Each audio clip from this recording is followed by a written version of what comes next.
Hey guys, tonight we crawl back in time to a drafty stone castle where the firewood is damp, your boots are soaked through, and you've been surviving on turnip stew for what feels like weeks.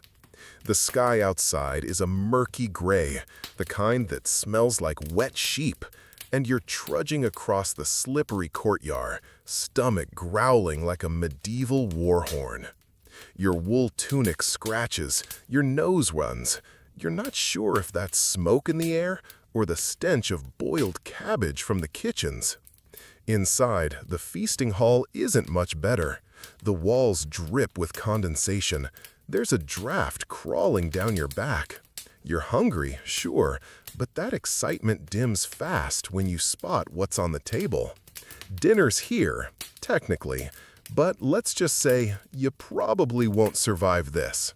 So, before you get comfortable, take a moment to like the video and subscribe, but only if you genuinely enjoy what I do here.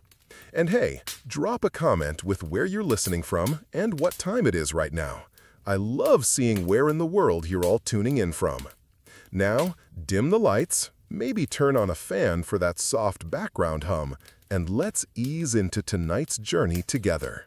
You start by trying not to trip over a hound.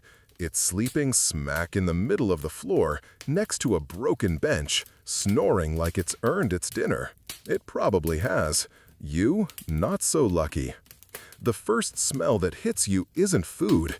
It's wet fur, unwashed bodies, and something faintly sweet that might be mead or fermented barley someone forgot to bottle. Welcome to your evening. The steward barks your name and motions toward a seat near the kitchen hearth. Lucky you, the warmest spot in the room, assuming the smoke from the open fire doesn't choke you out first. You sit on a hard stool, creaky and uneven, and look at the wooden platter in front of you.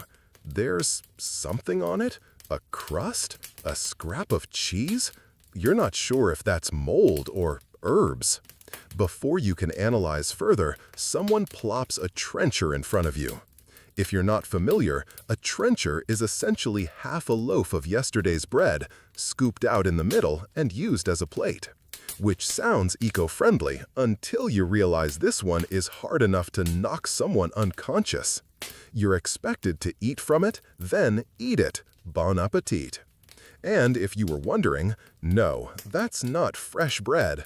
That's 3-day-old left by the fire bread. The kind you gnaw on like a bone and pretend you still have all your teeth. Most don't. In fact, tooth loss by age 30 is pretty standard here. Dental hygiene? Let's not even. Across from you, a knight picks at his meal with fingers crusted in dirt. You don't ask what battle he came from. Judging by the smell, it might have been with a cow. They bring out a dish. Boiled oats.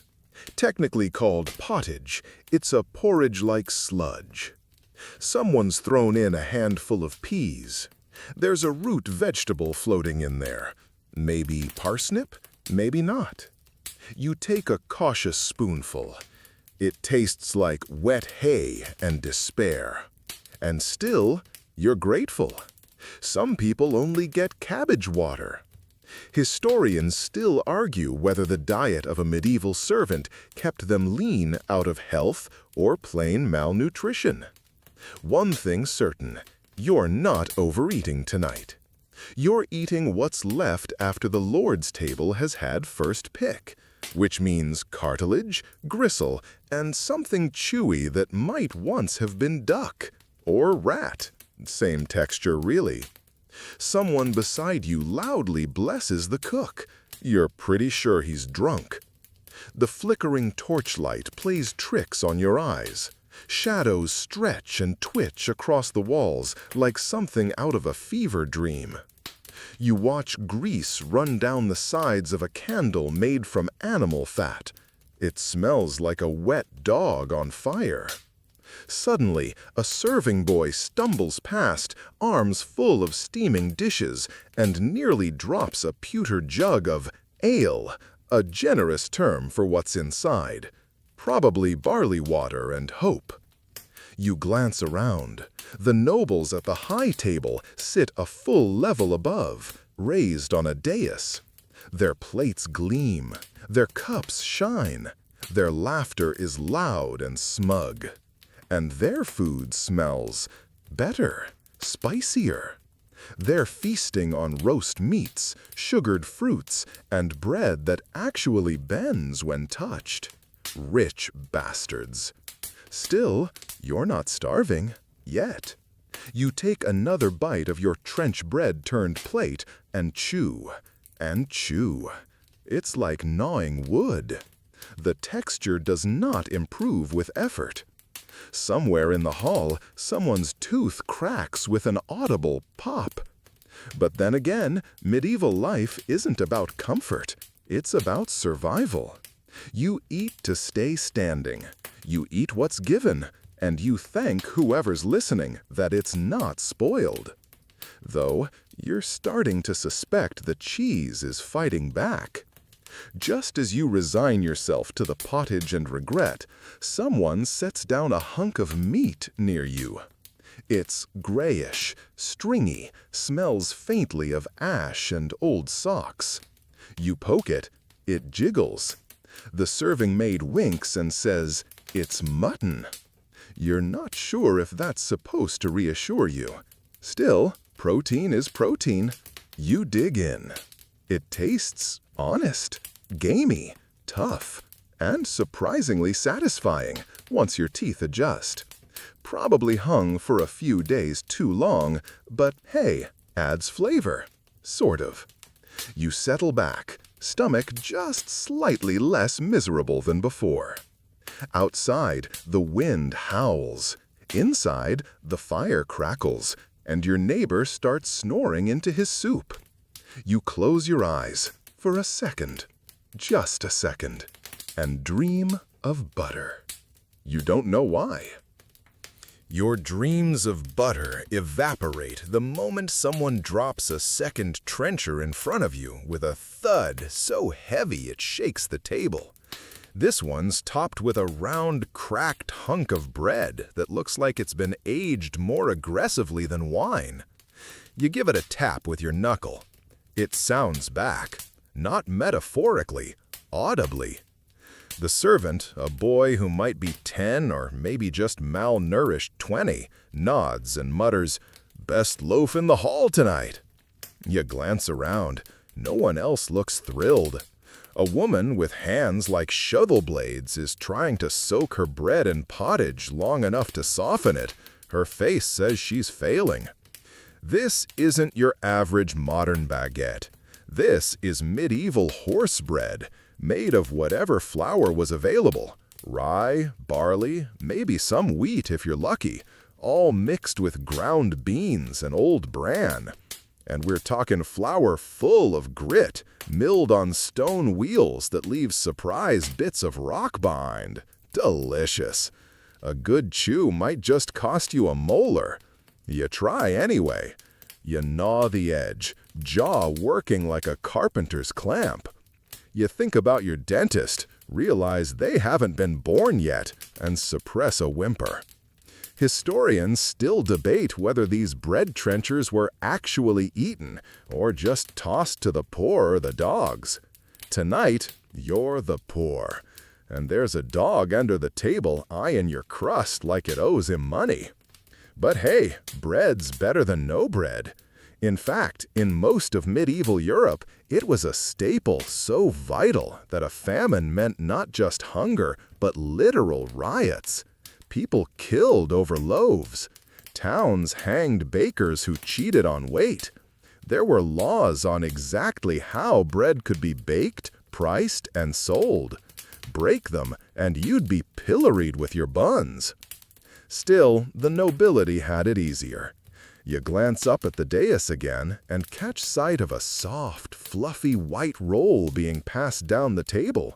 It steams when torn open. It's made of finely sifted wheat flour, manchet bread, they call it, served only to nobles with delicate palates and excellent digestion. Probably soft enough to eat without risking dental catastrophe. The steward sees you staring and clears his throat.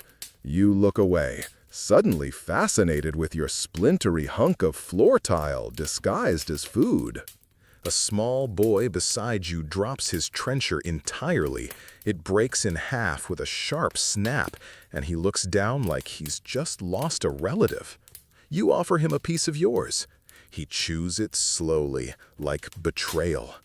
You think, maybe if you soak it in ale, it'll go down better. You grab your mug. The liquid inside smells like damp straw and sadness, but it's warmish and not technically toxic. You dunk the bread and bite. It's still awful, but now it's awful and wet. At least the nobles get butter or lard or cheese that isn't crawling. You get to imagine those things. You imagine so hard that for a moment you actually think you smell yeast rolls. Then you realize it's someone's foot. A man to your left breaks off a chunk of bread, dips it in the pottage, and mumbles a blessing that sounds more like a curse. You mimic him just to be polite. The bread softens slightly in the stew. It also disintegrates into crumbs. You fish it out with a spoon and eat it anyway. The hall grows louder now. People talking, chewing, arguing. A child cries. Someone's hound lets out a fart so violent it clears a corner of the room. Medieval dining is not for the weak-hearted or the weak-stomached. Remember that dog under the table? Yeah, he's now licking your foot, probably mistaking your sock for another trencher. You lift your leg and tuck it under the bench. He sighs, and still you chew. The bread doesn't get better, it just gets smaller. At some point, you stop tasting it altogether. It's a texture now, like sand, or regret. But this bread, this indestructible slab of survival, has been keeping people alive for centuries. Soldiers marched on it, peasants built their calories on it, monks baked it in silent kitchens by candlelight. You just want it to stop biting back. There's a low chant near the fire, someone reciting a blessing or a curse, hard to tell. Maybe he's just thanking the saints for a second trencher, or maybe he's praying it doesn't crack his last good tooth. You reach the end of yours with the same numb triumph of finishing a workout you hated. You don't feel good. You feel done. Then someone hands you another chunk, for sopping, they say, to soak up the remaining stew. You look down at the bread like it's betrayed you for the second time in one night. Still, you dunk it. It holds together, barely. You eat it slowly, thoughtfully, as if chewing will turn it into something edible if you believe hard enough. Outside, the wind howls again, louder this time, and you realize this might be your only solid meal for a while. You savor the last gritty bite, swallow it down, and sigh. You still want butter. You still want pizza. But you're alive. And for now, that's enough.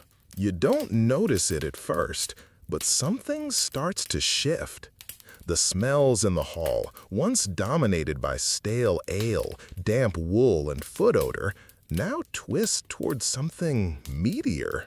Your stomach, still reeling from trenchers that doubled as construction material, perks up in cautious hope.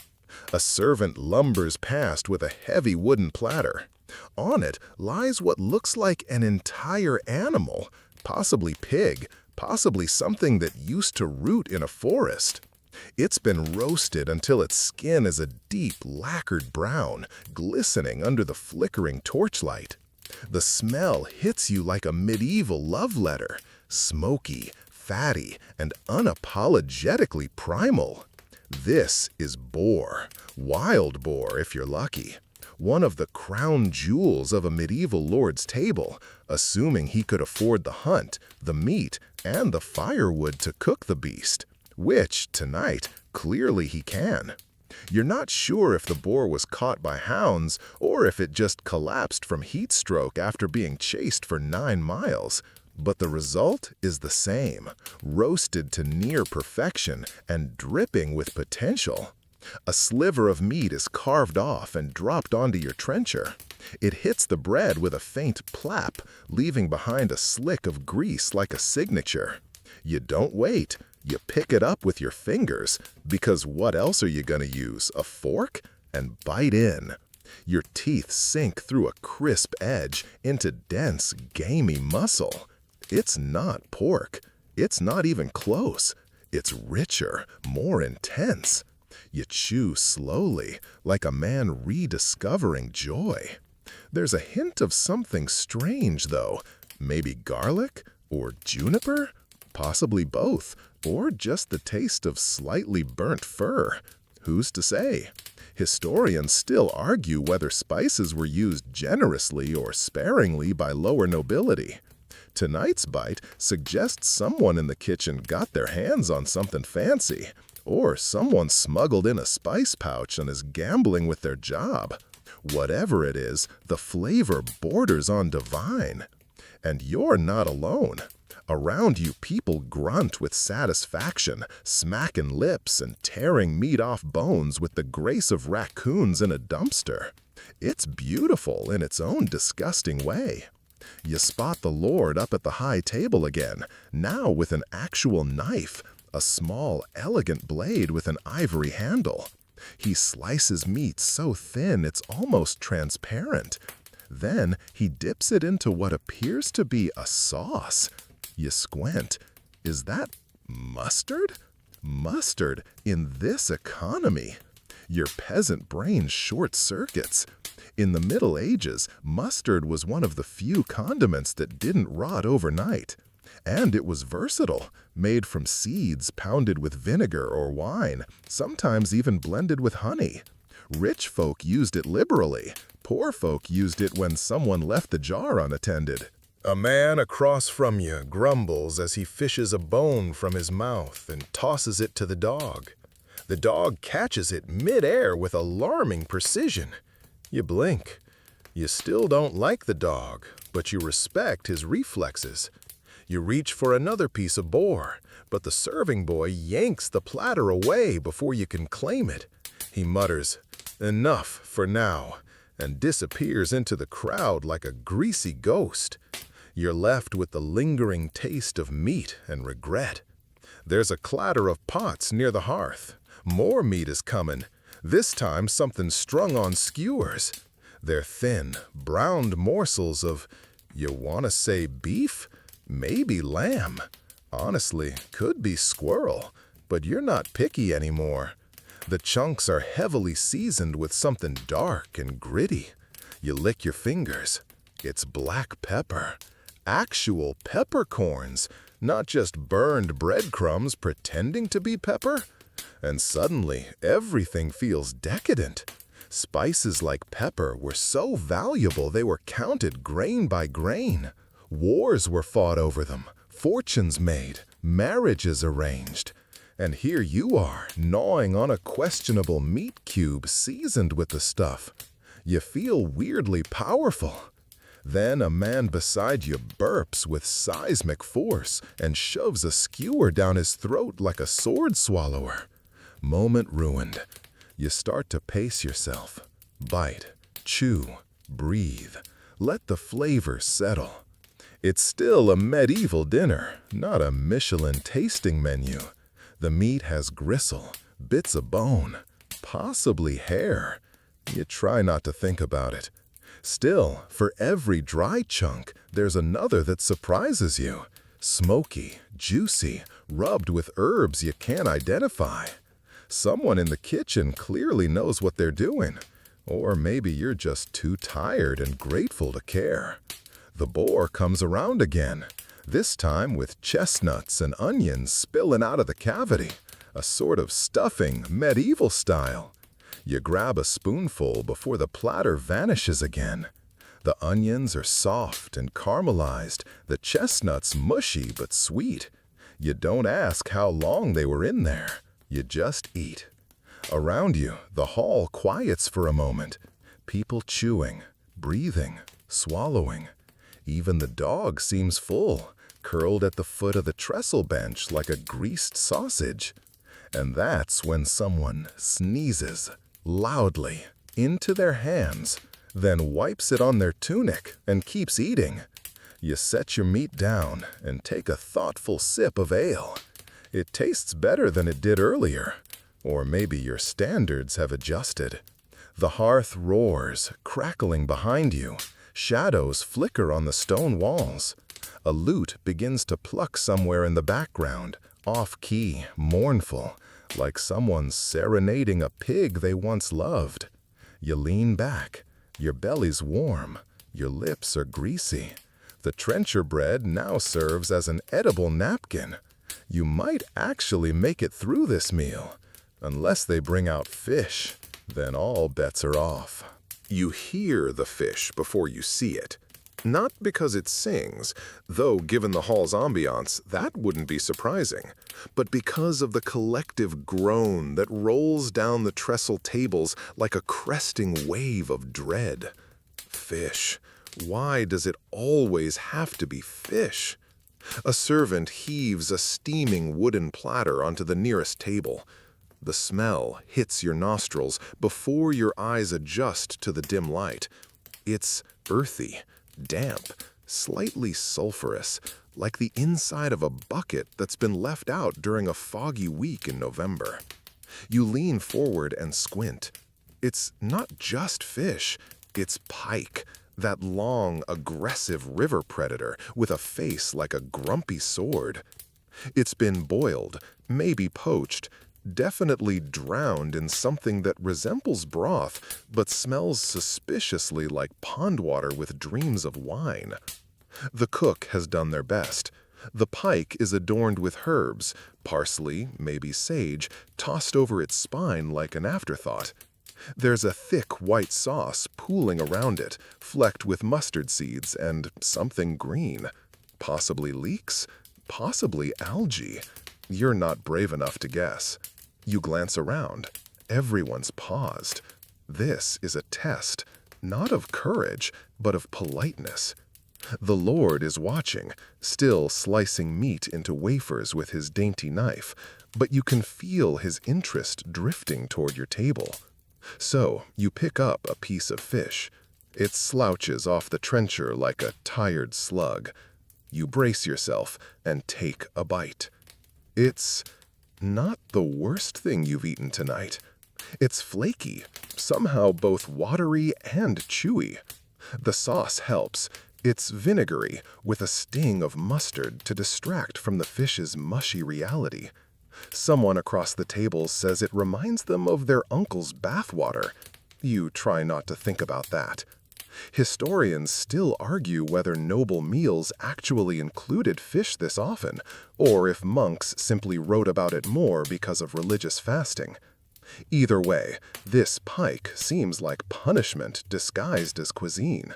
And yet, this is a delicacy. Pike was expensive, tricky to catch, and a status symbol when served in full. Bonus points if it still had the head on, which, lucky you, it does. The eyes are milky and seem to follow you. The Lord lifts his goblet in a lazy toast. Around the hall, people grunt in reply. You raise yours too, mostly to cover your mouth while you chew another bite of pike with exaggerated slowness. Then the second fish arrives. This one's smaller, silvery, smoked. It might be herring, it might be smelt, it might be bait. The flavor, however, is unmistakable. Salt, smoke, and resentment. It flakes apart like wet bark and tastes like it was preserved in a Viking sock. Still, it's oddly satisfying. Maybe because it's not boiling hot, or maybe because you're just leaning into the medieval madness now. A servant drops a small bowl next to you. Inside are green peas cooked to mush and something they call salad. It's basically warm lettuce drenched in vinegar, topped with a scattering of herbs. You poke at it and sigh. But then you notice something. Tucked beside the fish is a wedge of lemon. A lemon in a cold northern castle in the middle of who knows where? Imported, rare, and completely unnecessary. But there it is, cut unevenly, a little dried on one side, and absolutely glorious. You squeeze it over the pike. The juice drips like liquid gold onto the pale flesh. The smell lifts. The flavor sharpens. The vinegar gives way to citrus. And just like that, the fish is tolerable, almost pleasant. You wonder what poor Mediterranean soul harvested that lemon only for it to end up here, improving your dinner while the dog gnaws on its sixth boar bone. There's a burst of laughter up at the high table. Someone spilled their wine.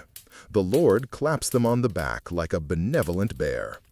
You're still chewing, slowly, methodically, trying not to let a pin bone stab you in the throat. Then you hear a loud thwack. A pike head just hit the floor. A man shouts in glee and kicks it toward the dog. The dog, finally satisfied, ignores it. The pike head rolls across the floor and bumps into your boot like a cold, scaly hello. You do not react. You sip more ale. You pretend you're somewhere else. Maybe a Roman banquet. Maybe the 1980s. Anywhere with refrigeration and lemon zest.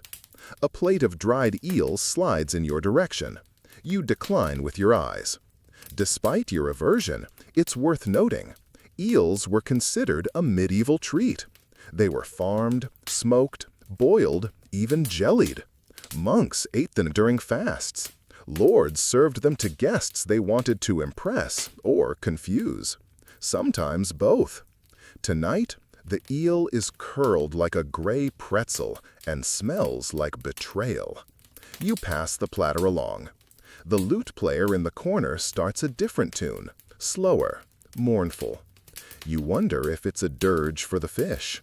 The candles are burning lower now. Their wax puddles on the wood like melted ghosts. Your trencher, once stiff and resentful, has begun to sag under the weight of grease, wine drips, and fish juice. It's now a sponge of poor decisions. And yet, you're not miserable. You're warm, fed, and mildly entertained. Sure, the fish was a curveball, but you've survived worse. Remember that barley mush from earlier? That was a war crime. This is just Tuesday. You lean back. The fish is gone. The bowls are being cleared. There's a buzz of anticipation again. The meat has passed. The fish has floundered. Dessert looms on the horizon. The buzz around the hall shifts again, like bees regrouping after a rainstorm. Platters disappear. The dog finally lies down with a contented grunt, and your fingers are sticky with traces of mustard sauce and a mysterious oil that refuses to be named. The servants glide like ghosts between tables, their wooden shoes clunking rhythmically on the flagstones. You stretch your back. That's when the aroma hits you. Sweet. Cinnamon? You're suddenly wide awake. The scent is warm, cozy, almost modern, like the kind of overpriced holiday candle you once smelled in a boutique and pretended to hate. But here, among the damp rushes and smoky rafters, it feels like magic. Your eyes follow the scent to its source, small ceramic bowls being passed down from the high table like sacred relics. Each contains a thick, golden blob surrounded by syrupy juice. It wobbles slightly when moved. Someone calls it leche frita. Another calls it fried milk. Neither inspires confidence. You get a bowl. It's hot. You take a tentative bite. It's weird. Sweet and savory at once. Milk that's been boiled with honey, cooled until thick, then cut into chunks and fried in oil. The outer crust is crispy, browned with sugar and cinnamon. The inside is soft, custard-like, slightly grainy. It doesn't taste like anything you'd call normal, but it's definitely not offensive. In fact, it's kind of delicious. Historians still argue whether desserts like this were common or reserved strictly for high-ranking nobility. Recipes from the period suggest they existed, but who got to eat them? That's a mystery as sticky as your spoon. You scrape the last bits from your bowl, licking syrup from your thumb like a peasant with no shame. Across the hall, someone has already snuck a second helping. A third bowl is passed to the Lord, who waves it off with a burp and a grin. He's moved on to sweetened wine, swirling it in a goblet the size of your head. More sweets arrive, small tartlets with quince jam, cubes of dried fruit, roasted nuts glazed in honey. You're offered a fig. It's wrinkled and leathery, like it's been judging people since the Crusades. You bite into it anyway. It's chewy and rich, the seeds crunching pleasantly between your teeth. Another servant passes, dropping candied almonds into your trencher. They're still warm, coated in a glaze of honey and pepper. Yes, pepper. It shouldn't work, but it does. Medieval cooks loved spice the way modern foodies love aioli. And sugar, oh sugar, was the gold dust of the kitchen. Imported, precious, hoarded like treasure. You've eaten more tonight than a monk might see in a month. One of the men beside you starts laughing, loudly, drunkenly. There's honey on his chin and crumbs in his beard. He slaps the table and hiccups, launching a chunk of quince towards someone 2 benches down. The target retaliates by flicking an almond off their spoon like a tiny siege weapon. The hall erupts into laughter. The lute player changes tempo. And then, as if on cue, the jester arrives. You hadn't noticed him before. Small, wiry, clad in mismatched colors, with bells on his cap that jingle ominously as he somersaults into the room. His face is painted, his grin unsettling. You sip your ale. He juggles apples. He tells a joke involving a bishop, a donkey, and a misplaced turnip. It doesn't make sense, but everyone laughs, so you do too. Then he mimics the Lord, wobbling his head and burping theatrically. The hall gasps. A hush falls. The Lord chuckles. Crisis averted. The jester flips backward and disappears in a flourish, leaving behind a trail of laughter and one rolling quince. You return to your trencher, where a final dessert has landed while you were distracted. A slab of almond paste shaped like a bird. Marzipan. You didn't think it would show up, but there it is, molded, painted with fruit dye, nestled on a piece of dried bread like a prize hen. You poke it. It's firm. You bite its tail. It's sweet, nutty, and clings to your teeth like medieval glue. Still, it's impressive. The cook clearly had too much time and not enough supervision. Some nobles used to show off with entire scenes sculpted from marzipan, castles, saints, even battles. You eat its head in 2 bites. The Lord is laughing again, his beard shiny with wine. A servant clears his goblet. Another brings him warm cloths to wipe his mans. You get a bucket of water and a stale linen napkin. Fair. The sweets taper off. The platters disappear. All that's left is the faint trace of spice in the air and the soft crunch of crumbs being brushed from tunics. And then you hear it. A gentle snore. Someone's asleep, face down in their trencher. The Lord notices and waves a hand. The servants don't even blink. This is normal. You feel the same heaviness, settling low and warm in your stomach, tugging at your eyelids. The flickering candles blur around the edges. The shadows grow longer. Someone yawns across the room, setting off a chain reaction. But it's not bedtime yet, not for everyone. Now comes the drinking. You stay seated, because standing right now feels like a commitment you're not emotionally or gastrointestinally ready for. The food has settled in your belly like a stone wrapped in wool. And now, as the fire crackles louder than the conversation, goblets begin to refill with something darker, redder, and much more dangerous than the earlier table wine. Welcome to Phase 2 of the evening, the part where you might accidentally become someone's godparent, betrothed, or sworn enemy. The Lord claps twice, and a servant brings out a clay jug etched with odd markings. It's likely imported. Someone whispers that it's hippocras, a spiced wine sweetened with honey and steeped with cinnamon, cloves, and ginger. Another claims it's just weak vinegar with lies in it. But when your cup is filled and passed to you, it smells like mulled wine's more ambitious cousin. You sip. It's warm, sweet, and it hits your bloodstream faster than a trebuchet launch. No wonder nobles drank this stuff nightly. Anyone would feel important after half a goblet. And soon you're in a room of people all slightly buzzed. Cheeks flushed, voices louder, laughter looser. It's the medieval equivalent of a Friday night with no closing hours and no one counting drinks. Someone nearby toasts to St. Dunstan. Someone else toasts to the cook, whose eyebrows are singed but triumphant. You raise your cup vaguely toward the ceiling and mutter, "To digestion." Nobody hears you. That's fine. You swirl the hippocras, trying to look noble. It sloshes dramatically. Historians still argue whether hippocras was strictly a post-meal treat or enjoyed throughout elite feasts. The recipes vary by region, and some even included edible gold flakes. None of that here, though.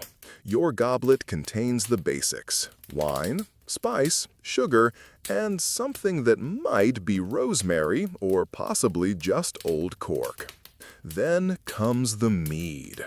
Ah yes, mead, the oldest beverage with the cutest name. Fermented honey water sounds gentle until you're on your third cup and suddenly you're ready to start a revolution or recite poetry in Old English. It's poured from tall, oddly shaped flagons. The mead is golden, slightly cloudy, and surprisingly fizzy. You take a gulp. It tastes like beeswax made a pact with alcohol and kept their promise. Servants continue rotating jugs like they're running a marathon. Someone starts playing a pipe, a cheerful, meandering tune that sounds like a squirrel in leather boots tap dancing down a staircase. Now the real stories begin. The knight to your left, his armor half unbuckled and tunic stained with mustard, leans in and tells a tale of a ghost dog that haunts a priory. His breath smells like cloves and liver. You nod politely. Across the table, two young squires are engaged in a heated debate about whether dragons can swim. One of them says yes, confidently. The other insists dragons fear holy water. Neither has a source. You drink your wine and decide not to weigh in. Meanwhile, the Lord rises unsteadily from his carved wooden chair, goblet in hand, and starts telling a story involving his great-grandfather, a French bishop, and a suspiciously intelligent pig. This tale goes on for 7 full minutes. There is no clear ending. No one minds. Someone starts clapping anyway. A servant rushes to refill goblets like they're in the middle of a military drill. Yours gets topped off before you even notice. You're tipsy now, properly medieval tipsy. It's the kind of gentle warmth that makes you feel poetic. You contemplate the flickering candlelight, the smoke curling toward the beams, the way the shadows move like ancient dancers in long-forgotten rituals. Then someone starts to sing. At first it's soft, a solo voice, cracked and low. But soon more join in. It's a drinking song, in Latin or Middle English, or possibly both. The tune is repetitive. The chorus comes around quickly. You hum along. Suddenly, you're swaying. Not dancing, just gently wobbling in time with the hall itself, as if the building is exhaling after a long day of existing in the 13th century. You bump elbows with your neighbor. He gives you a solemn nod and a meat bone. You're not sure what to do with it, so you hold it like a scepter. The singing continues, louder, more joyful, off-key and wonderful. A dog howls along. No one tells it to stop. A monk at the far end of the hall begins quoting scripture, but he's slurring too badly for anyone to notice its revelations. You're smiling now, flushed, full of bread and wine and honeyed almonds and mystery milk fritters. It's a strange kind of comfort. Not sanitary, not safe, but real, raw, undeniably human. And just when you think the night can't possibly get weirder, someone starts juggling chicken bones. There's a cheer. The jester reappears with a drum and no shirt. You have questions. You ask none of them. The nobleman to your right suddenly stands and announces that he will recite a love poem he composed for a goose. The room falls into respectful silence. He begins. It rhymes, kind of. Someone weeps. The fire pops loudly. You sip the last of your mead and let the heat of it melt down your spine. For a moment, the centuries fall away. The smells, the songs, the sticky hands and crude jokes, they're all so alive. It's nothing like the museum exhibits or sanitized reenactments. This isn't a reenactment. This is chaos, fermented and poured into a wooden cup. And you're drunk enough to love it. You're still holding the chicken bones scepter when the fire dims slightly and someone snuffs out a few candles. Not for ambience, just because they've run out of tallow. The room hushes for a brief moment, as if the very architecture is taking a breath. Then, from a dark corner near the tapestries, a harp begins to play. Not the flashy angel harp kind. This one's small, wooden, and missing a string.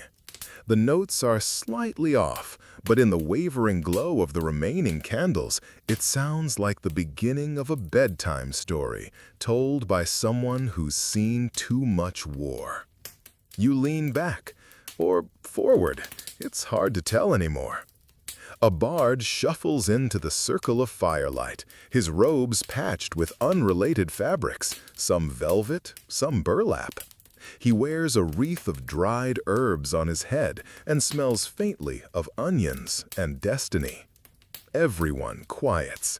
Even the juggler sits.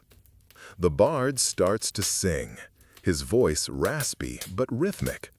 The story is about a knight, of course, and a cursed bridge made entirely of bones. There's a witch, naturally, and a talking mule named Bertrand who betrays no one, but still somehow causes the downfall of a kingdom. You're captivated. The lyrics make little sense, but the cadence lulls you. There's something about the way his fingers pluck the harp and his eyes glint with each plot twist. It's less about the logic and more about the vibe. Kind of like reading medieval tax records while tipsy. You don't understand it, but you feel it. Historians still argue whether bards at noble tables were actual musicians or just tolerated freeloaders with good gossip. Some were household fixtures, others wandering minstrels with a flair for political satire in the form of poorly disguised fairy tales.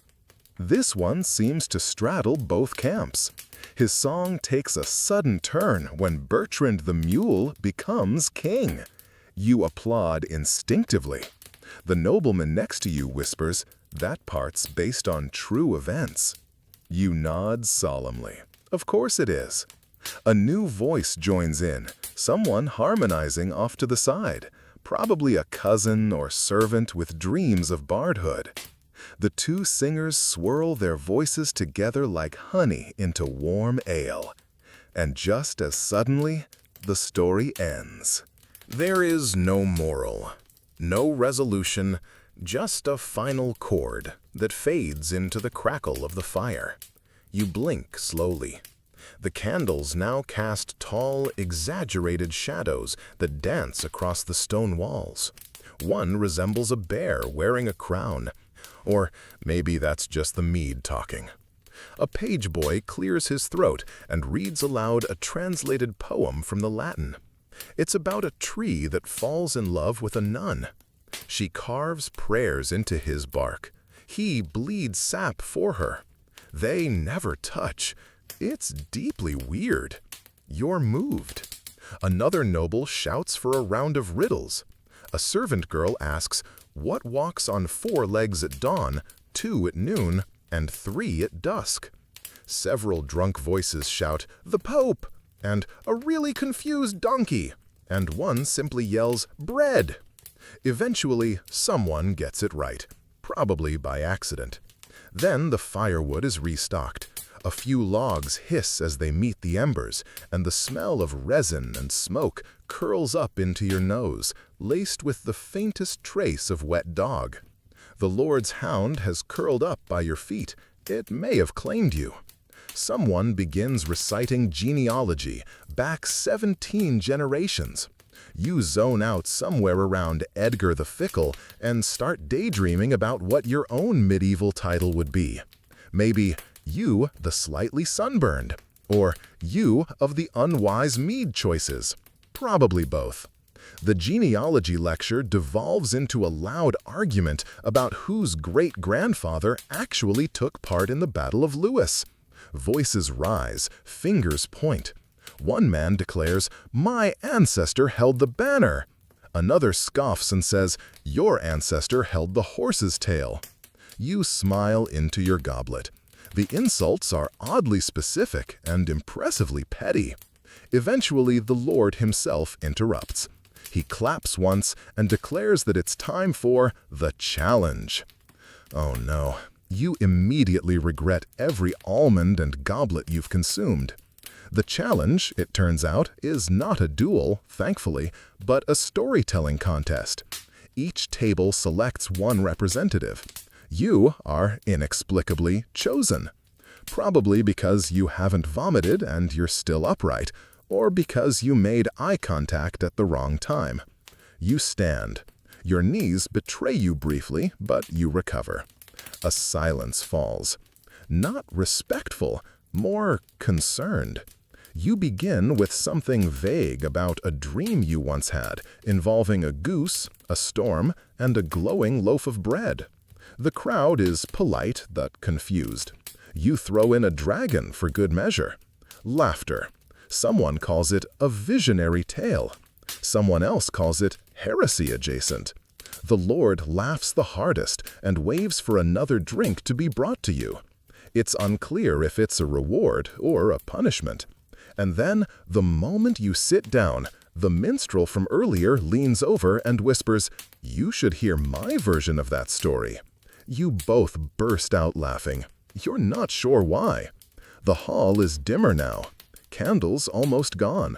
A few nobles have dozed off in their chairs, mouths open like low-rank gargoyles.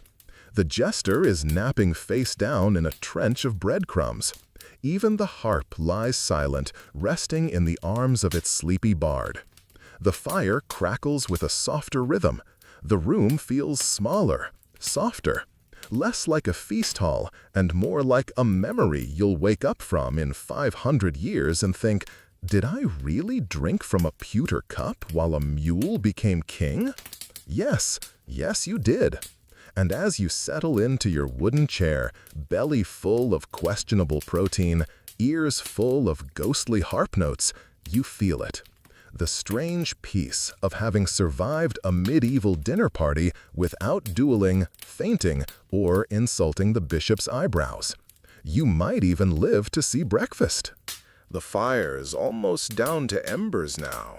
You can hear the wood sigh as it gives up its last hiss of sap. Most of the nobles have slumped in their seats like melted wax figures. Some snore. One has his face firmly planted in a bowl of congealed barley stew, which, frankly, is still more dignified than the way the steward is currently trying to eat a turnip in his sleep. You, meanwhile, are still upright, barely, but you've been promised cheese. And in a medieval hall, cheese is never just cheese, it's an event. A gong rings, not because it's necessary, but because the steward really likes using it. The sound echoes through the rafters like a bored god yawning. And then, with exaggerated ceremony, the cheese cart rolls in. Not pushed, pulled, by two small oxen, draped in velvet. No one questions this. You certainly don't. The cart itself is impressive. Polished wood, engraved with vines and little saints holding wheels of cheese. On top, a cloth of gold covering hides the treasure. The crowd perks up. Even the guy who drooled into his stew stirs and mutters, "Brie." You lean forward, ready. The steward dramatically peels back the cloth, and there it is, the cheese wheel. Enormous, sun-yellow, cracked just enough to show its creamy, mildly alarming insides. Beside it, a blue-veined wedge that smells faintly like regret and wet caves. There's a soft goat cheese rolled in herbs, which someone immediately claims as their birthright, and a smoked cheese so tough you could shingle a cottage. This is the climax. This is the last boss battle of the feast. The knife is passed around ceremonially. Everyone takes a wedge. You're handed a slice that looks like it could either heal you or haunt your digestive tract forever. You take a bite. It's sharp, sour, strangely floral, kinda like chewing on a monk's philosophy thesis.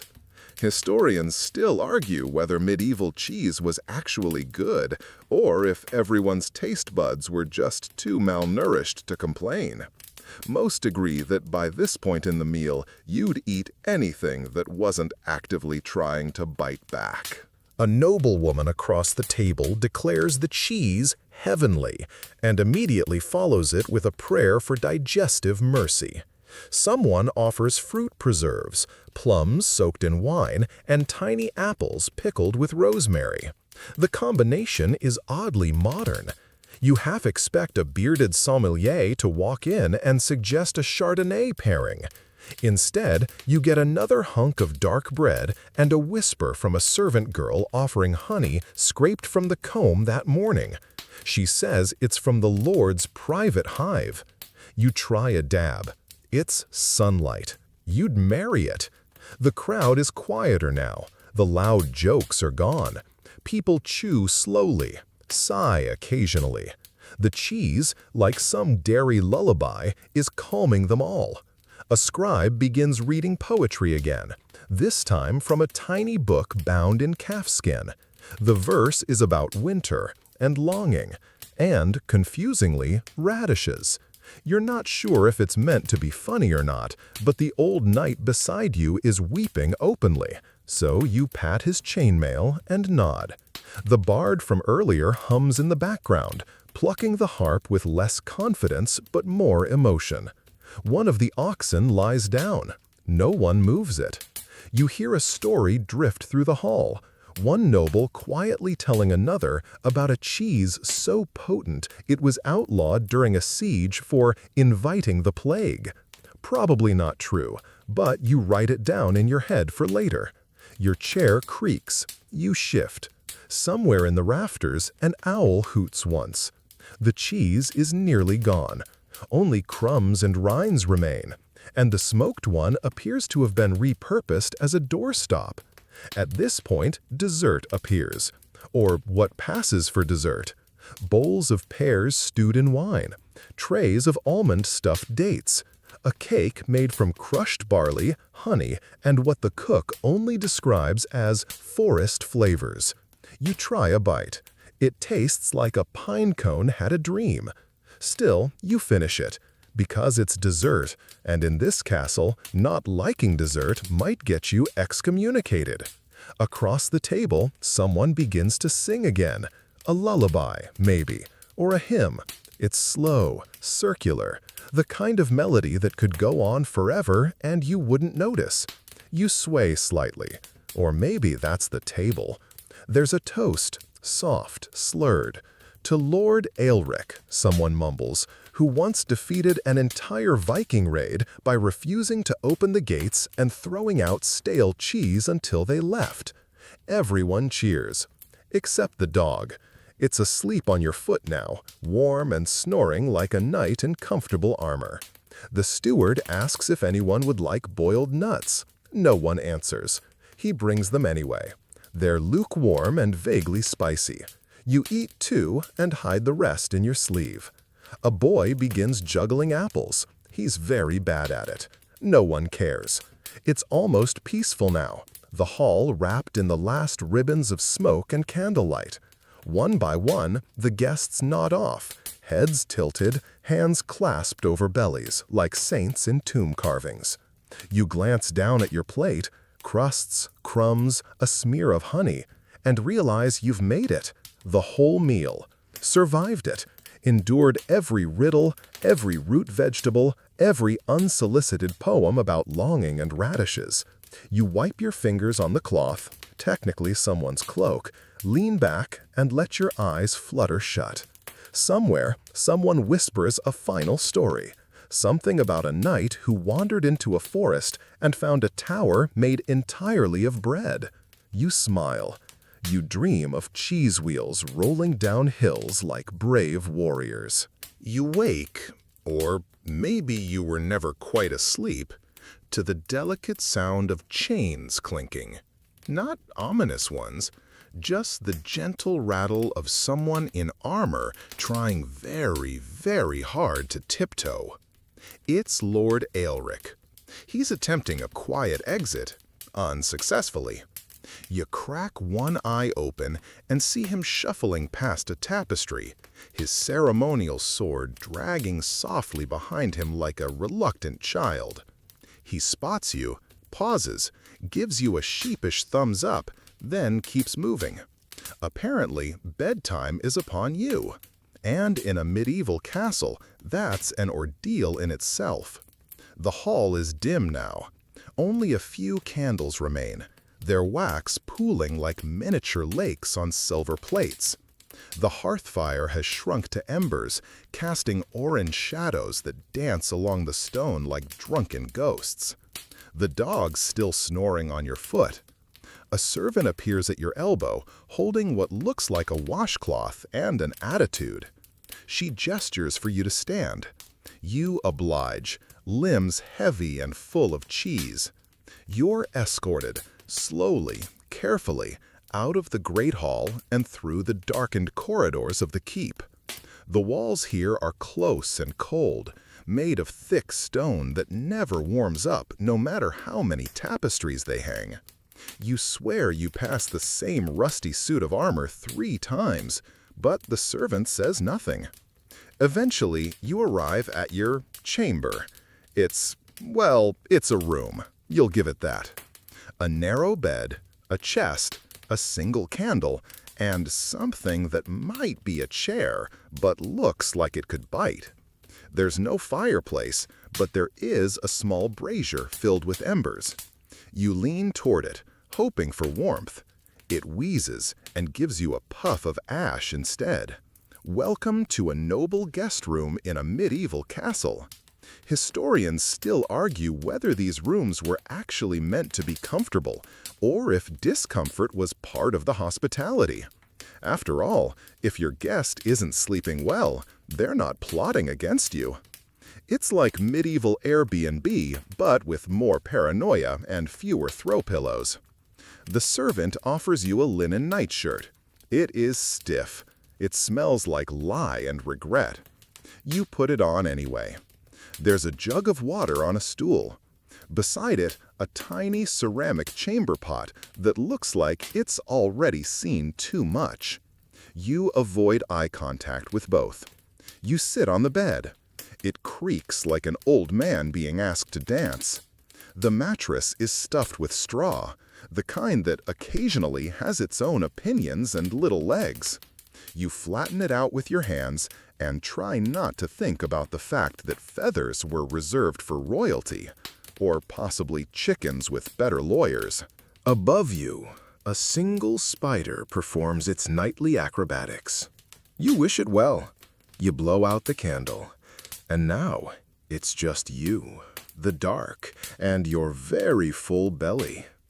The room is quiet, save for the occasional pop from the brazier and the sound of your own digestive system negotiating peace treaties. You lie back, staring into the dark, and start to reflect on the bread, the meats, the endless cups of wine that may or may not have had a hint of iron in them. Still not sure if that was flavoring or someone's forgotten dagger. You remember the cheese cart, the oxen, the noblewoman who whispered that she once saw a wheel of Gouda roll down a mountain and crush a tax collector. Possibly a dream, possibly real. You think about the fish, the mysterious green sauces, the way everything was either boiled or burned and somehow still edible. Your stomach gurgles in agreement. There's a sound in the corridor, a scraping followed by a low thump. You don't investigate. Nothing good ever comes from midnight castle investigations. Instead, you curl tighter into the thin wool blanket and try to find a position that doesn't involve your hips poking the bed frame like a medieval xylophone. The wind whistles outside. The window slit lets in a ribbon of moonlight and cold air. You pull the blanket over your head and pretend you're in a cocoon made of wool and distant fart sounds echoing through stone. Historians still debate how common it was for guests to actually sleep inside the castle keep itself. Some claim that most visitors were stuffed into barracks or outbuildings unless they were incredibly important. Others argue that nobles loved showing off their draftiest rooms. Either way, you've earned your spot here by simply surviving dinner. The brazier hisses again. You're warmish. Kind of. Maybe. You start drifting. You dream of carrots the size of spears, of monks arguing over whether raisins belong in pudding, of a pig in a waistcoat politely asking if you'd like more ale. You're not sure if you're asleep, but you're definitely no longer entirely present until you hear the bells. Distant, slow, rhythmic. It's the midnight prayers, or maybe a ghost wedding. Could go either way. You roll over, try to tune them out, but now your brain has decided to replay everything that happened in the past 10 hours. The servant with the haunted eyes, the turnip poetry, the hard cheese that may have cracked a tooth. Your eyes adjust to the dark. You notice something scuttling across the floor. You pretend it's a friendly beetle and name it Joffrey. Joffrey minds his own business. You envy him. Eventually, after what feels like a century, your body gives up. The wine, the walking, the sheer volume of goat butter, it all drags you down like velvet weights tied to your limbs. You sleep. And the castle sleeps too. Mostly. A candle flares in some distant corridor. A rat waltzes through the pantry. And Lord Aelric? He's probably sleepwalking into the moat again. But you're still, wrapped like a sad little burrito in scratchy linen, dreaming of cheese wheels and barley porridge. And somewhere, the spider above your bed spins just one more thread. Dawn creeps slowly into your room, sneaking through the narrow window slit like a shy cat. The chill in the air wakes you up abruptly, reminding you that medieval castles were not built with comfort in mind. They were built to keep enemies out, not guests warm. Your breath puffs in small clouds, mingling with the faint scent of damp stone and leftover cheese crumbs from last night's feast. You roll out of bed, stiff and groggy, and find the chamber pot where you left it.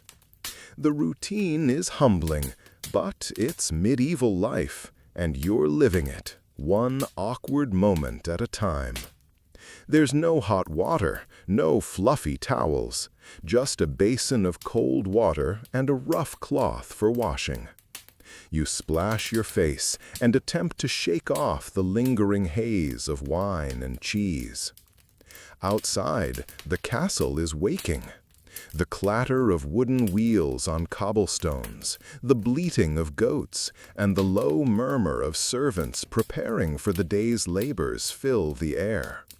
You hear the distant crowing of a rooster, though historians debate whether the cock's wake-up call was actually that reliable back then or just a nice bedtime story. You follow a narrow stone staircase down to the great hall, where the morning meal is being set out. It's a simpler affair than last night's banquet: coarse bread, porridge, and something resembling watered-down ale. The Lord Steward greets you with a nod and a gruff, "Good morrow." You wonder if he's still trying to shake off last night's cheese coma. Breakfast is quiet, except for the clink of wooden spoons and the occasional murmur of monks chanting in the chapel nearby. There's a roasted bird, probably pigeon, with herbs that fill the hall with a sharp, piney scent. You nibble cautiously, aware that medieval cooking wasn't always kind to modern palates. You notice a small boy darting through the crowd, balancing a tray of fresh eggs on his head. One slips off and cracks on the floor. No one seems surprised. You get the impression that such mishaps are as common as knights losing their helmets in battle. Historians still argue whether medieval breakfasts were actually more nutritious than dinners, or just more practical, designed to fuel long hours of labor. Either way, you're grateful for the meal and the warmth of the fire. As you eat, a minstrel begins tuning his lute, preparing for the day's entertainment. His fingers fumble over the strings, producing a jangle that somehow feels charming rather than off-key. You lean back and let the melody wash over you, feeling the slow rhythm of castle life settle into your bones. Outside the hall, you catch a glimpse of the castle's vegetable garden. Rows of hardy greens and root vegetables poke through the soil, their leaves glistening with morning dew. You imagine the cooks hauling these in later, transforming them into stews and pottages to sustain the household. A woman with a basket of freshly baked bread passes by, her hands dusted with flour. She smiles briefly before disappearing down a corridor, and you wonder how many loaves she's baked this week alone. You sip your ale, now warmed by the rising sun, and think back to the night's cheese feast, the strange poetry, and the awkward dance of the oxen-pulled cart. Somehow, it all feels a little less strange now, more like a glimpse into a world both distant and familiar. Outside, the castle bells toll the hour, their sound rolling over the hills like a call to action, or maybe just a reminder that life inside these stone walls never truly stops. You finish your breakfast, ready to face whatever medieval adventure awaits next. You step outside into the cool morning air. The castle's massive stone walls towering above you like ancient giants still guarding their secrets. The courtyard bustles quietly now, not with warriors or nobles, but with servants, stable hands, and children chasing each other through the dirt. You catch the scent of wood smoke from the kitchens mingling with fresh earth and the faintest hint of lavender, probably from one of the herb gardens. The sun's barely risen, but already promises to burn off the morning mist that clings to the ground like a stubborn fog. A group of farmers arrives, their carts creaking under the weight of the day's fresh harvest. You watch as they unload sacks of barley and bundles of cabbage, their faces weathered but steady. Someone jokes about how cabbage smells better once cooked, which you decide to file under medieval wisdom, or maybe just desperate optimism. As you wander the courtyard, you notice the castle's well. It's a deep, dark pit carved from stone, its bucket on a rope slowly lowered and raised by a crank. The water inside is cold and clear, a precious resource in a place where running water was about as common as a tax-free feast. A young girl approaches, carrying a basket of eggs. She balances it expertly, clearly practiced at this daily chore.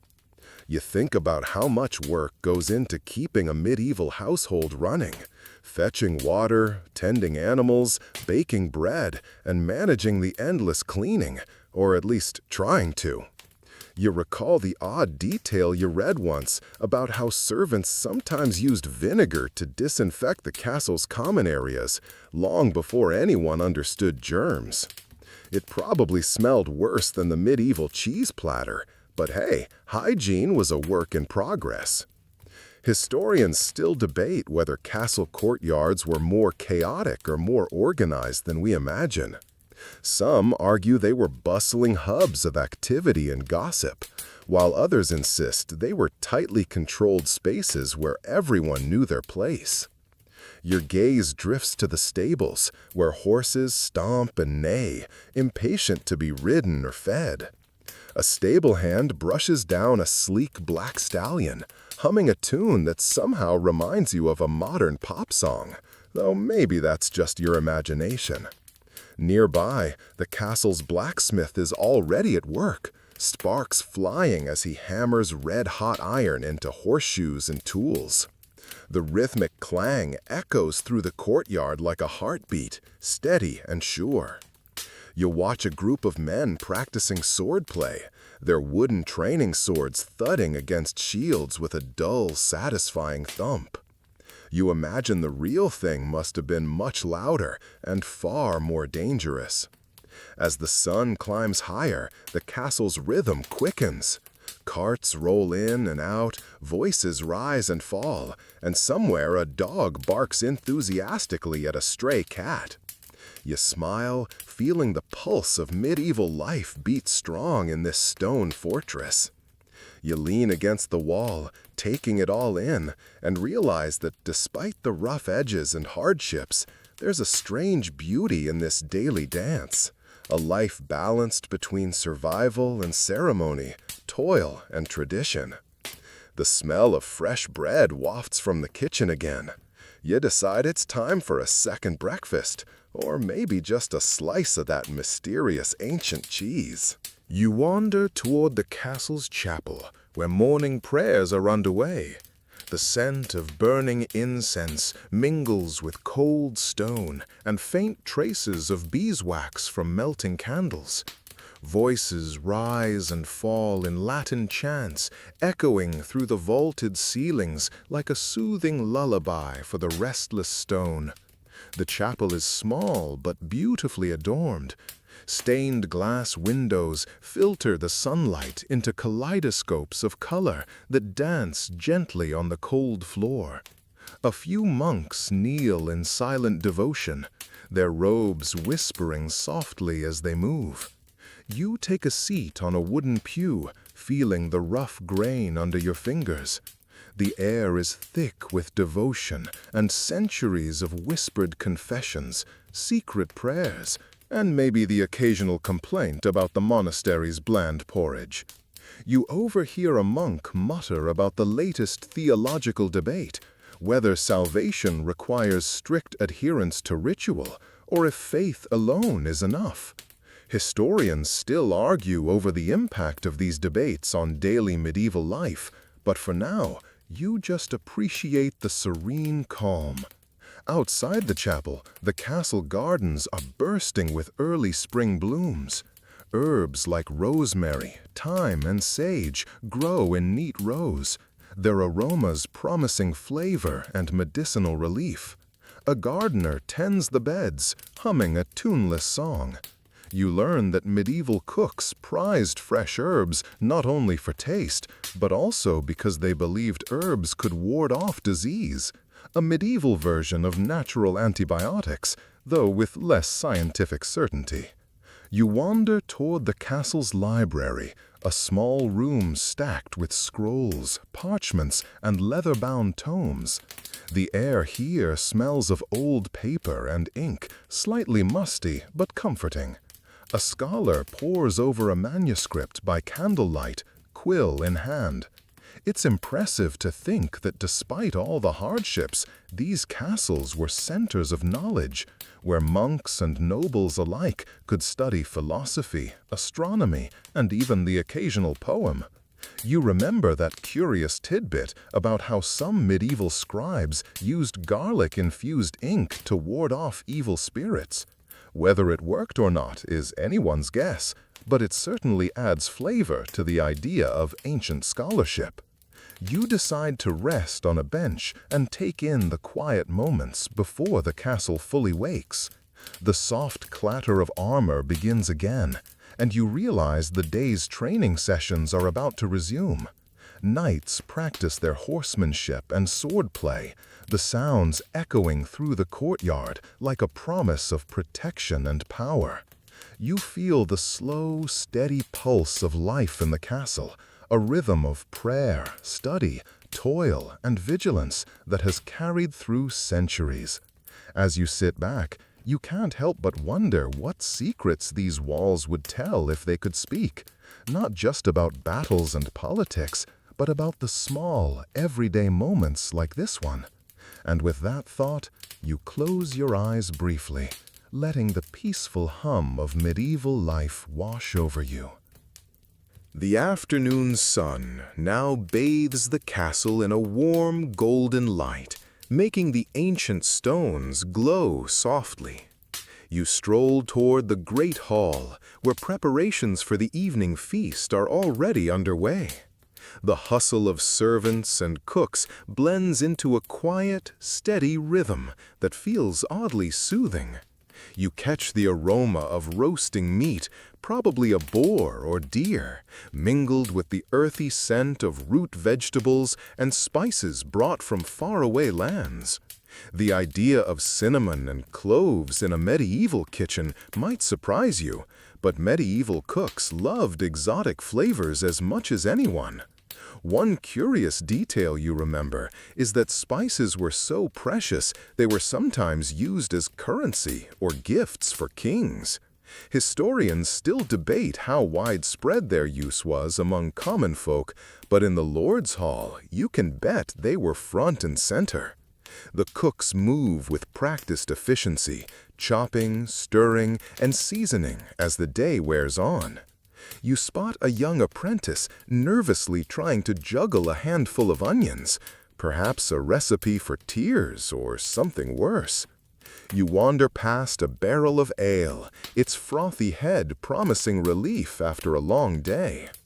Ale was safer to drink than water back then, due to the brewing process killing off harmful bacteria, so the locals relied on it heavily. Though you might want to take it easy if you have a meeting with the Lord later. A bard tunes his lute nearby, readying himself for the evening's entertainment. His fingers pluck a few strings hesitantly, producing a soft melody that floats through the hall like a warm embrace. You find a seat near the hearth, where the fire crackles and pops, casting dancing shadows on the walls.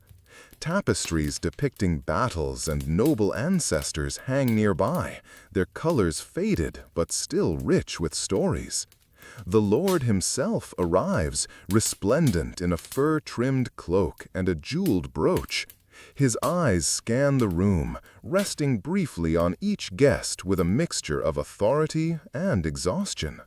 You wonder if the weight of the castle feels as heavy as the gold on his fingers. As the feast begins, you notice the variety on the table: bread, cheese, salted fish, fresh fruits, and plenty of meat. The cooks have prepared pottages, thick stews simmered with whatever was available. The variety is surprising, considering the reputation of medieval diets as dull and repetitive.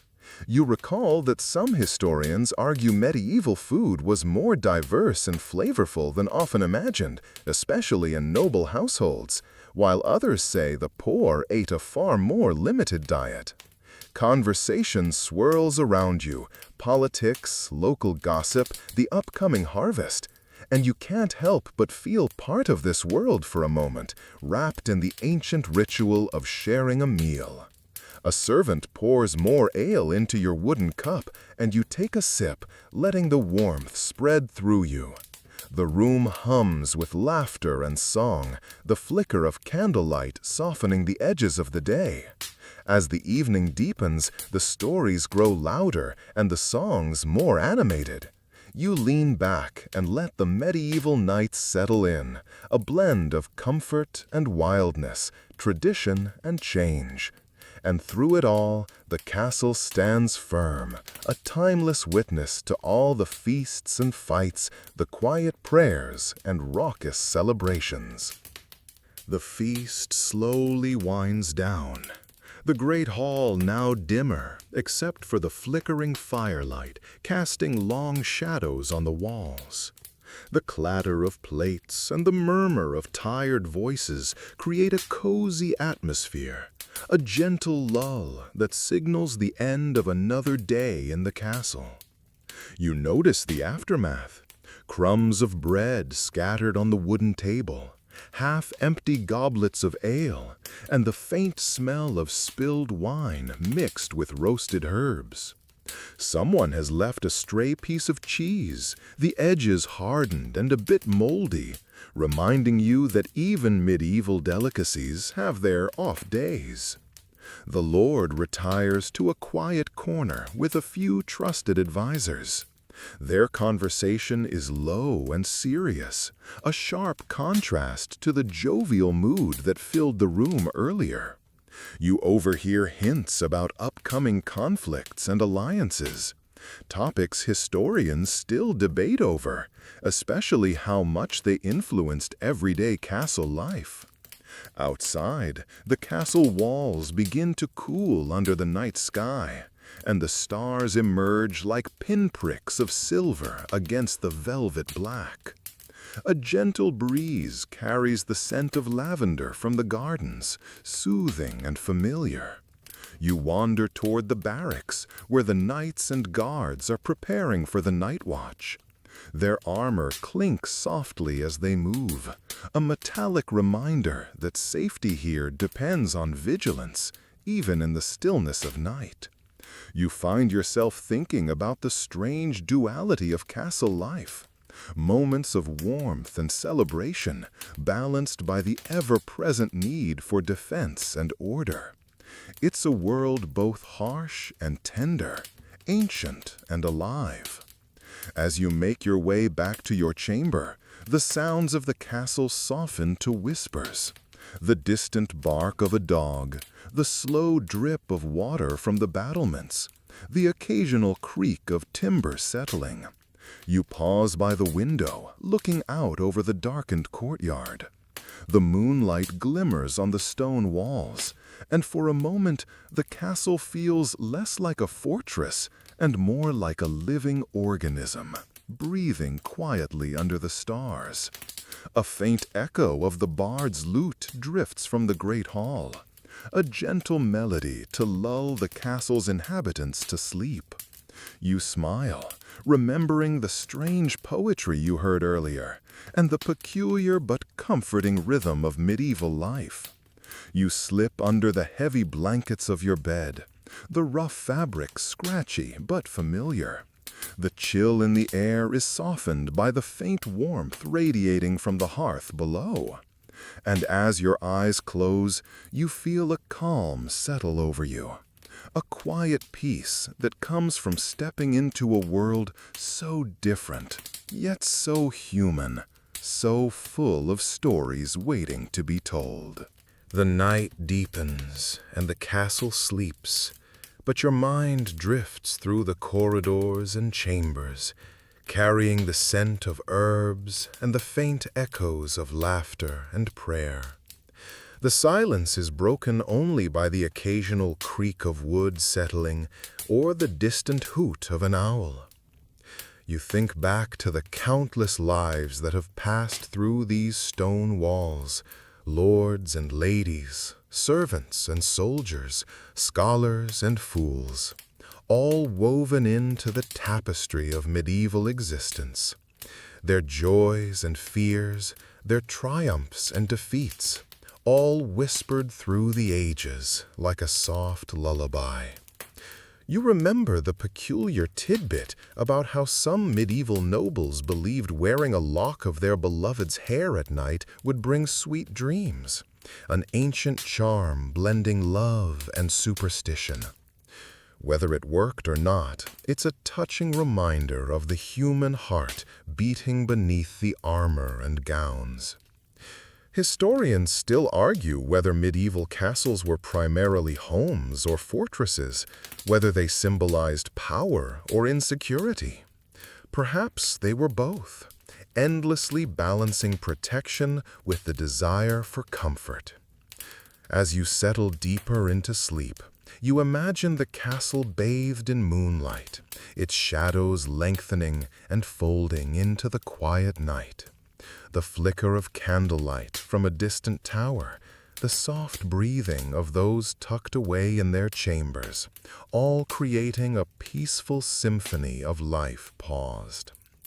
You feel the slow, steady rhythm of the medieval world settling around you, a gentle heartbeat that lulls you into rest.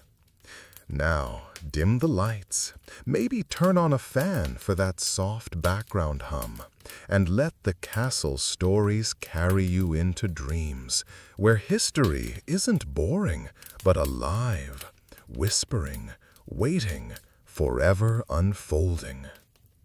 Slowly, the day's stories settle like dust on old parchment, softening into quiet memory. You breathe deeply, feeling the weight of centuries ease off your shoulders as the castle's stones warm gently in the night. Outside, the world is hushed, cradled in the gentle arms of darkness, where time seems to stretch and yawn.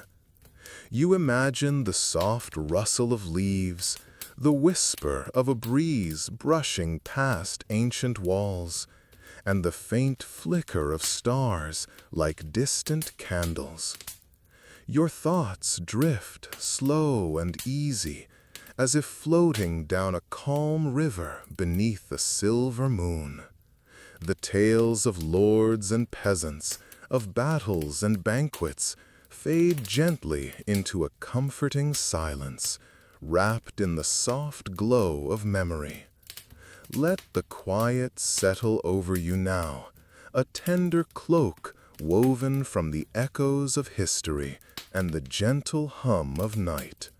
There's no rush here, no urgency, just the slow, soothing pulse of life unfolding in its own perfect time. With each breath, feel your mind soften, your body relax, and the past gently rocking you toward restful sleep. Tomorrow's dawn will come with new stories, but for now, rest easy in the timeless embrace of the castle's quiet night. Sweet dreams.